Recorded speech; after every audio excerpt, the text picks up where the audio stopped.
মহিষী বেগম রোকেয়া সাখাওয়াত হোসেনের জন্মভূমি রংপুরের পায়রাবন্দে। স্মৃতি ধরে রাখার অনুষঙ্গগুলো নিভু নিভু করলেও এখনো জীবন্ত তার বাবার লাগানো জার্মানির বিখ্যাত ধুমকলা। সবুজ গাঢ় রঙের এই কলা গাছ নিয়মিত ফল দিচ্ছে, করছে বংশবিস্তারও।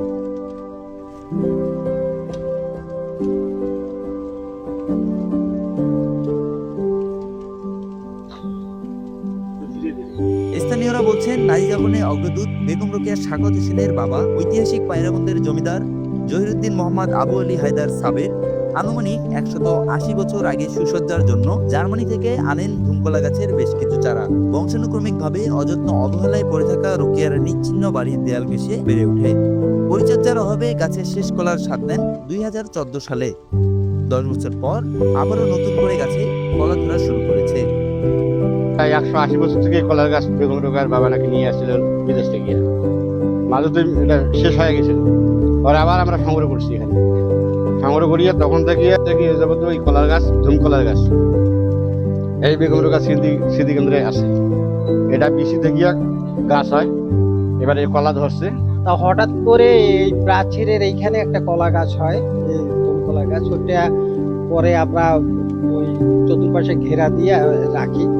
ধূপকলা গাছ দেখতে সাধারণ কলা গাছের মতো নয়। কলা গাছের গোড়া ঘটির মতো গোল হয়। একটি কাঁদিতে কয়েক শতাধিকেরও বেশি কলা ধরে। আকার 1 থেকে 1.5 ইঞ্চি।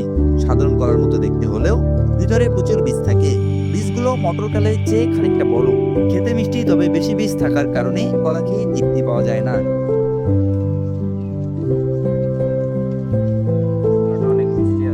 এই কলা গাছ নিয়ে নানা লোককথা প্রচলিত আছে। বংশ বিস্তার হয় বীজ থেকেই। প্রতিদিনেই দূর দূরান্ত থেকে অনেকেই আসছেন কলা গাছ দেখতে। শুধুমাত্র এটা কলার গাছ, জার্মানি থেকে আনা মানে কি? সে গাছটা হয়তো আমরা দেখতে পারতাম না যদি সে না আনতো। গাছটা দেখলাম, ভালো লাগলো। তারপর কলা আমরা খেয়েও দেখলাম। বিচিটা হলো মার্বেলের মতো অনেক শক্ত, এটা আউলাও যায় না, ভাঙাও যায় না, অনেক সুন্দর। এরকম কলা গাছ আমি জীবনে কোনো জায়গায় দেখি নাই, আজকে প্রথম দেখলাম। এখানে পায়রাবন্দ রোকেয়া স্মৃতি কলেজে ক্যাম্পাসে এসে জানতে পারলাম এখানে একটি বিরল কলা গাছ আছে, যেটি 180 বছরের পুরনো।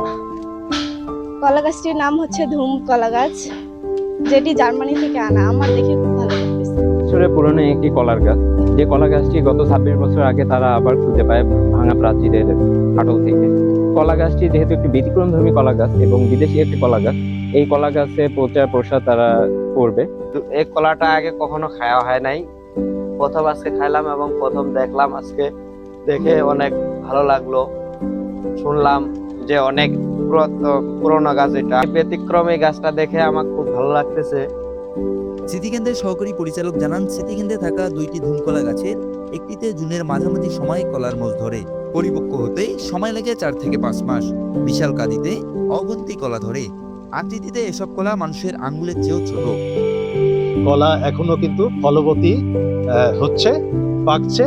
এই কলার বীজ থেকে যেহেতু বংশ বিস্তার করা সম্ভব হবে, কাজেই আমরা চেষ্টা করব যে এখান থেকে বীজগুলো সংগ্রহ করে পরবর্তী বংশধর তৈরি করবার এবং বাংলাদেশের ঐতিহাসিক জায়গাগুলোতে এবং যারা আমাদের সাথে যোগাযোগ করবে, আমরা বাংলা একাডেমির অনুমতি নিয়ে এটি বিস্তার করবার একটা প্রয়াস নিশ্চয়ই পাবো।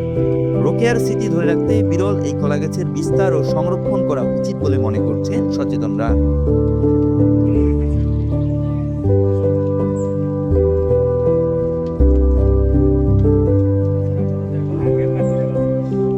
সাইফুল ইসলাম হৃদয়, রংপুর।